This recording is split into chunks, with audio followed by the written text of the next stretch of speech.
I want to welcome you to this afternoon. There have been a lot of things going on within the Women of Color. We had our breakfast, a leadership panel, and coming up next is Dr. Pamela McCauley. She was the 2019 Technologist of the Year. Wait a minute, let me get it so you can see it. Is that the same suit you got on the picture? No, I like it. We're so happy to have you here, and we appreciate you taking the time because I know they have you busy as the technologist from last year. This was wonderful. We were in Detroit then, right? Thank you so much, Marsha. Yes, it was great. So, Dr. McCauley, things have changed in your life since 2019. So tell us about your new position and where you are now. Sure. Well, first of all, thanks so much, Marsha, for inviting me on the show and to chat about things that are going on. And things are really great, even despite the challenging and uncertain season that we all find ourselves in.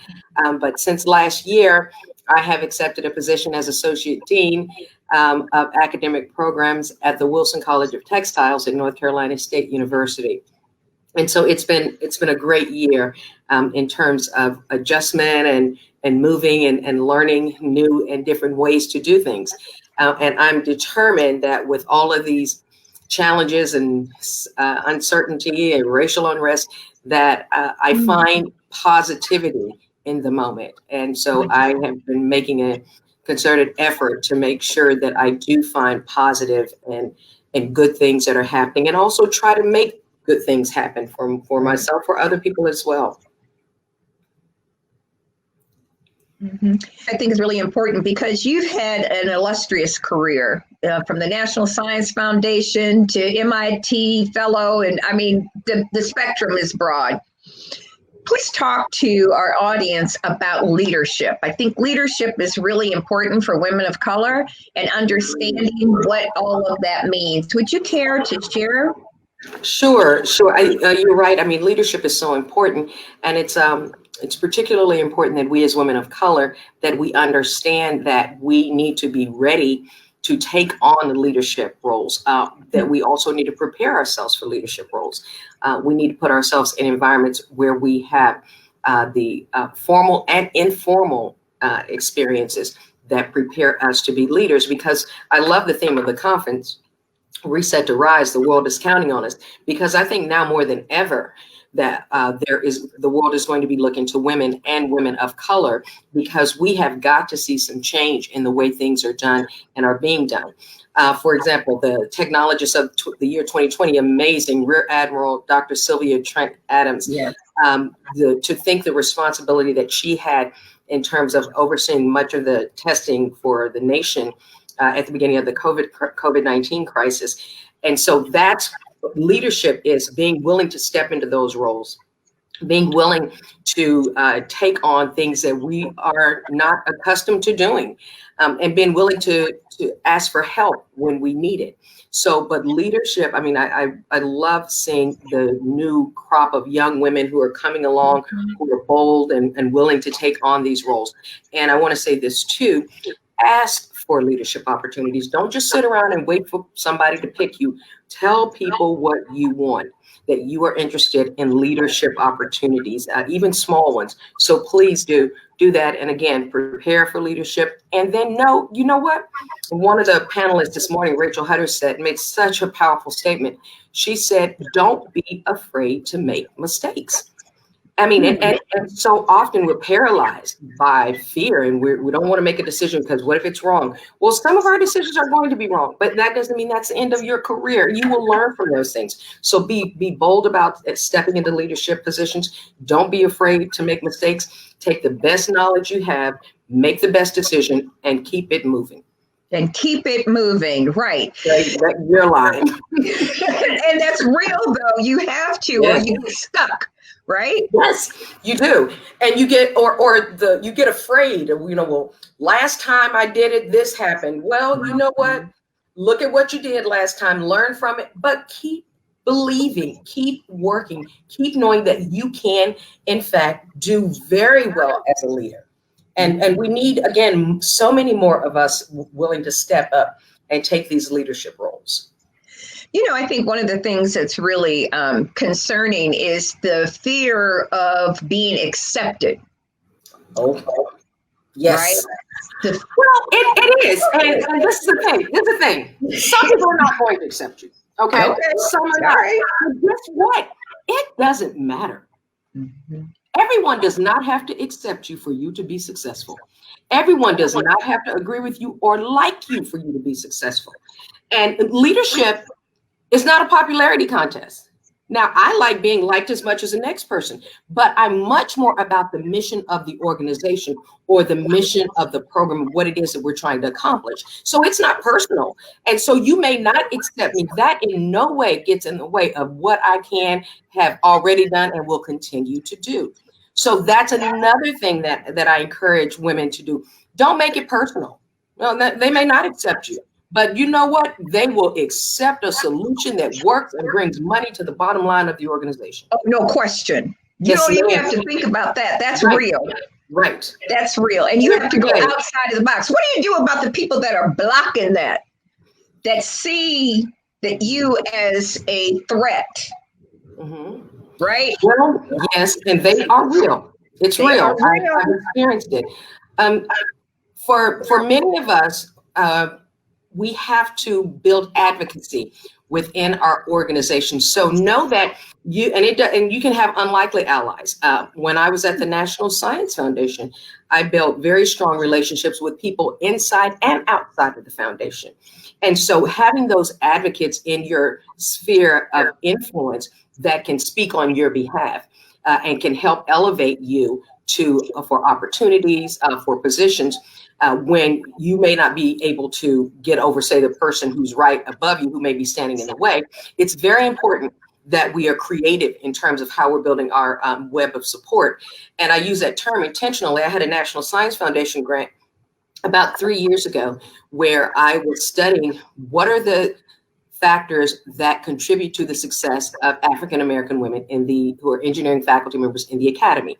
And there's just a few years ago, gosh, at one point we first started counting, I think there were 14 African-American female full professors in engineering colleges nationwide. And that was maybe 12 years ago or so. And so we've seen those numbers increase, but the study looked at what are the factors that contributed to their success.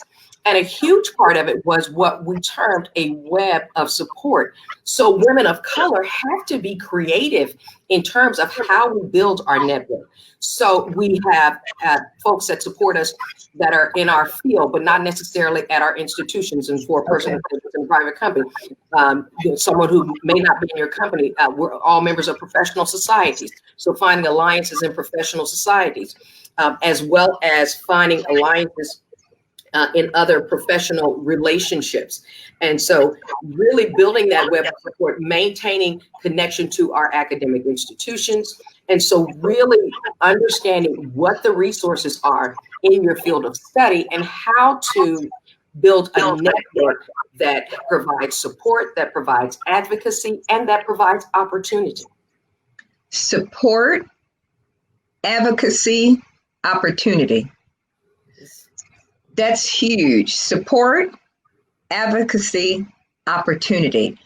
Now, do you go in with that in your head?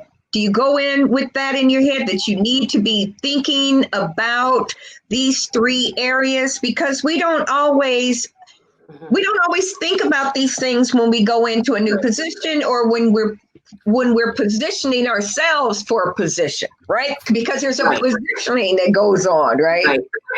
I say absolutely yes. Don't let your career just happen.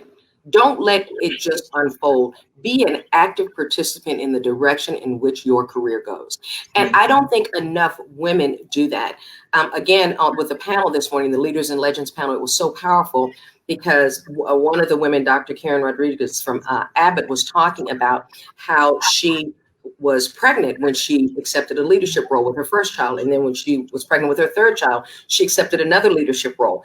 And I applauded her for being willing to do that and not letting people make that decision for her, because most people, or many people, would say, well, she's pregnant or she's a young mom, she's probably not going to want a new leadership role and not want that responsibility. And so often as women, we let people do that. We let them make those decisions for us, right? Or define what you should want. And it's very important to make sure that we are intentional about what we want, and we are intentionally doing and saying the things to move our career in the direction that it should move in. So don't just let things happen, and don't let default be the option that you end up with. You have to be strategic. Absolutely. So when you're looking at an environment, because you have done some things across the spectrum, right? You also are an entrepreneur. I am. So, we don't want to ignore just that. So how do we have these young people who are coming here today to look for positions, right? Some of them are first-time job seekers. Some of them are have been trying and haven't found a home yet, right? Right. What would you say would be the top 4 things that they should be doing when they go in to talk to somebody about a position? And we're doing it virtually, so we've got to be very careful about that. Sure. Well, for one thing, I want to encourage them. I know that there's a lot of uncertainty. Many companies aren't hiring, and we've had that situation with many of our students at North Carolina State University at the Wilson College, where few of them have become discouraged because they may have had positions that are no longer available. So first thing I want to do is encourage our young people to continue to pursue those job opportunities, because even though things are different, things have changed, I have full confidence that we are going to actually see new career opportunities come out of this season. So first thing, be encouraged. Secondly, know about the organization that you're talking to. So prepare, even though it's virtual meeting. A lot of people feel like, I'll just have my cell phone to look them up as I'm on the call. Don't do that. Take at least 15 minutes to a half hour to look at the organization. Have some solid questions ready to ask about the organization. And then thirdly, be able to speak about how you can contribute. Speak about your ability to contribute. So not just that you have a degree, but speak specifically about for example, my area is industrial engineering. And if I were going to be applying to a place where they had worker safety issues, I would speak to my ability as an ergonomist, an industrial engineer with training in ergonomics and biomechanics to help design processes and equipment that is going to improve efficiency and help people work safely. So speak specifically about your ability to contribute. They know you have a degree. Just about who they're talking to has a degree. So again, and that's why it's helpful to make sure you know something about the company. And then fourthly, I would say have the best term to hear is a global and inclusive mindset. Okay. We're living in a world today where we really have become a global society, where the things that I do impact people two countries away. So having that global and inclusive mindset really is very powerful, because it speaks to your ability to see beyond yourself, beyond your community, beyond even your country. And it really demonstrates maturity and responsibility, a sense of responsibility to the world. That's huge, to have that kind of mindset, right? To be able to start seeing yourself in a different light. Yes. To be able to vision yourself projecting who you really want to be, and Absolutely. being able to articulate that to whomever you're going to be talking with. Absolutely. It really is. And I'm very impressed with this generation's ability to care about things that are beyond them. Their interest and concern about sustainability, interest in wanting to see social justice for people who don't look like them. I was so moved after the George Floyd murder, that people around the world, young people around the world, were protesting in China, in Europe, and it touched my heart to see so many diverse people in this country protesting for the right thing to be done. Yeah. And even though it wasn't necessarily them. And so I'm continually encouraged. That's part of the reason I love the academic environment. I really love working with young people where you still have that optimism and that hope. And I just want to encourage them to seek their highest dream, their highest goal for making that difference, not just for themselves, but really they do have the ability to change the world. That's true. So I'm going to go backwards a little bit. We're going to reset. Okay. You were a little girl growing up. Mm-hmm. Did you see yourself here? What did you see? Who did you see? Who was Pamela back then? Coming out of high school, going into who was Pamela? Well, you know a little bit about my story, Marsha. When I was a little girl, my grandmother lived in the country. And so in the summer, we would beg to sleep outside on the rollaway bed.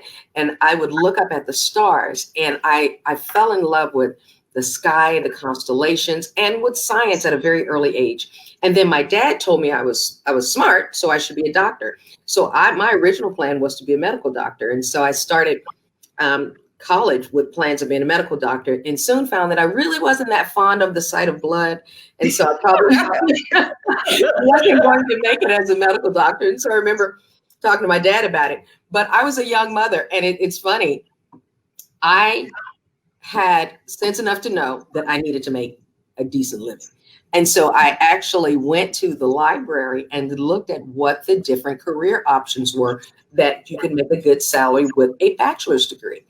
And engineering was one. And so I settled on industrial engineering because then I could have utilized my appreciation for the human body as an ergonomist and biomechanics expert without seeing the sight of blood or passing out on my patients. So I think I was destined to be in science and engineering. I really do. But I've been so blessed my entire career. I mean, I've had opportunities to work with people. I was with the U.S. Department of State as a Jefferson Science Fellow, where I looked at how to introduce innovation into the HIV and healthcare service delivery process in the developing world. And I've said this many times since that experience 5 years ago, that I was never more aware of the impact of my engineering knowledge than when in that moment, where small changes can mean that tens of thousands of people actually get access to life-saving drugs, how you can impact communities and nations with your knowledge. And it's very humbling. It also creates a greater sense of responsibility. So I'm even more motivated to encourage people and help them understand why a STEM career is a wonderful, wonderful idea. So to answer your question, I think I thought I'd be in science. I did not know that I would travel the world talking about engineering and science and research. And it's been a huge joy and a huge blessing. And you are a huge joy and a huge blessing. Oh, thank you, Marsha. You really are. And it's, too often we were talking earlier about people being in a certain place, and it's hard to access. And you're very accessible, and we appreciate it. And you are. That's true. That's just honest. And just your love for women and their growth and their development and changing people's lives across the world is really critical. And we understand why you became the 2019 Technologist of the Year. And we're very proud of you because you were here at the first one. So yes, that you started. Yes, ma'am. 20-something years later, here we are, right? I know. So I love it. Really proud of you. And thank you. I know you have other responsibilities today, and we want to appreciate you for taking the time and sharing those important nuggets that you shared with us today. My pleasure. Thank you so much, Marsha. It's always a joy to spend time with you. Yes, Dr. Pamela McCauley, 2019 Technologist of the Year.